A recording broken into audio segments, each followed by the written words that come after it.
আর একাদশ শ্রেণীতে সেমেস্টারে বসতে গেলে অতিরিক্ত টাকা গুনতে হবে না পরীক্ষার্থীদের।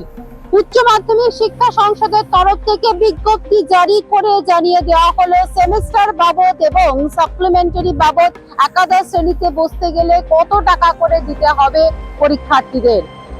প্রতিটি পরীক্ষার্থীকে পরীক্ষায় বসতে গেলে 70 টাকা করে দিতে হবে, এমনটাই কিন্তু জানানো হয়েছে বিজ্ঞপ্তিতে। তবে সেই বিজ্ঞপ্তি ঘিরে উঠছে প্রশ্ন, তার কারণ পরীক্ষার পদ্ধতিতে পরিবর্তন ঘটেছে।